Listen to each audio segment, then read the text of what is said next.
In this video, we're going to continue the talk about before the attack, during the attack, and after the attack. What do we do in the case or the course of a major attack? So by the end of this lesson, I want you to be able to tell me what happens during an attack and define the logical steps throughout the attack that you need to take if you're suffering from a major incident or an attack. First of all, don't panic.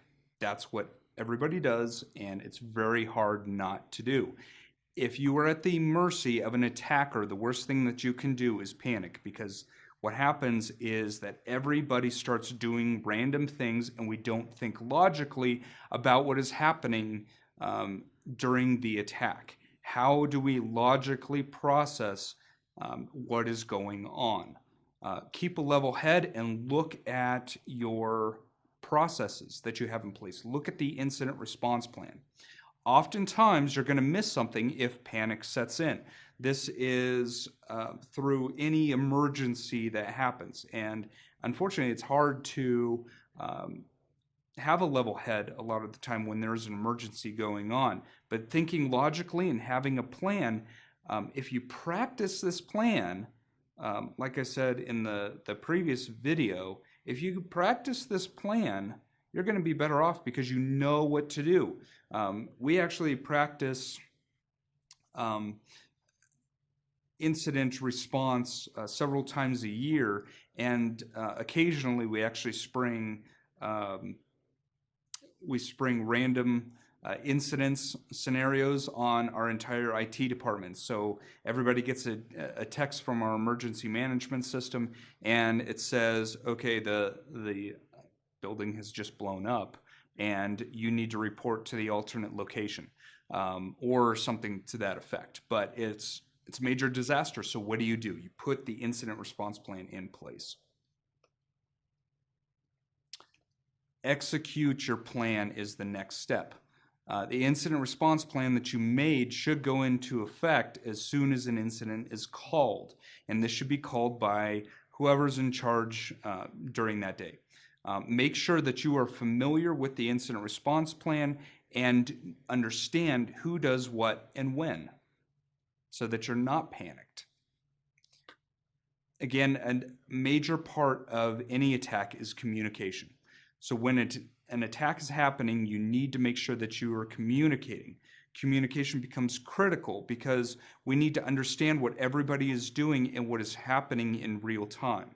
So we should detail the communication plan inside of our incident response plan, look at the events that are happening in real time, and also be able to detail the changes that are being made as a result of the incident.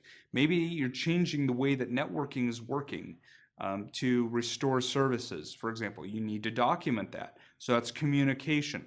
If one person is assigned to one thing and another person is assigned to another, we need to make sure that we're not stepping on each other's toes and we shouldn't if we're adequately communicating.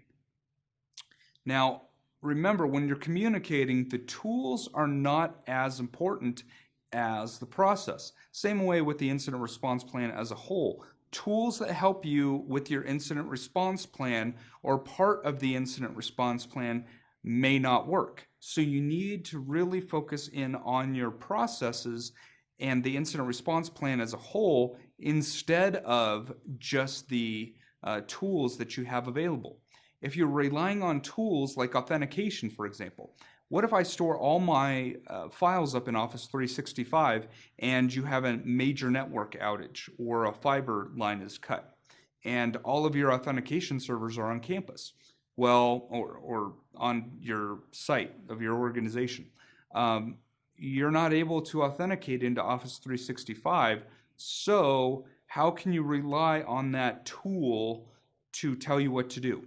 You need to rely on the processes that you have in place and do not rely on the tools. When there is an attack, do not shut off any systems. So let's say it's a denial of service attack. Let's say it's a ransomware attack, which we'll talk about here in a minute. The best thing that you can do for forensics is not to shut off systems. Some attacks will come from internal systems that have been compromised. Malware can also live only in memory. So if we cut the power to the system that is having or suffering from the attack, the data might just wipe itself out. So we need to make sure that we just unplug the network cable, for example. Think about that in your processes, in your incident response plans, on how you're going to preserve the data. Valuable data needs to be collected during the attack. So monitoring and reporting can be a function of just one team member, but we need to communicate what is going on with the systems as a whole. So just don't shut them down, and make sure that's in a part of your plan as well. Documentation. Documentation during an attack or an emergency can be very difficult, but make sure that you have something to document everything on as it is happening. Assign a team member to do this for you, or a scribe, for example.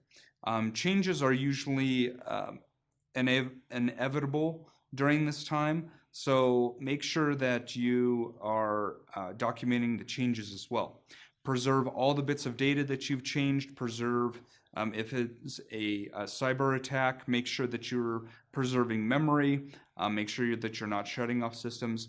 All the documentation that you have can be useful in the future. It helps with lessons learned, and it also helps with the security posture later on, because then you know exactly what's happened.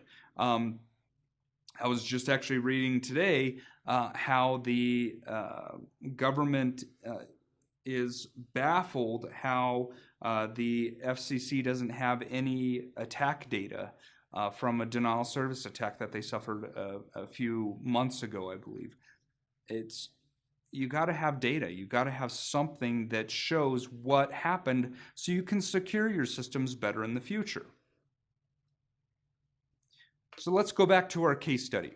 So it's Monday, if you remember, it's Monday morning and everybody's there. All of a sudden, and this is during the attack, all of a sudden, all of the files in two very specific folders on one of our large network shares started to become encrypted.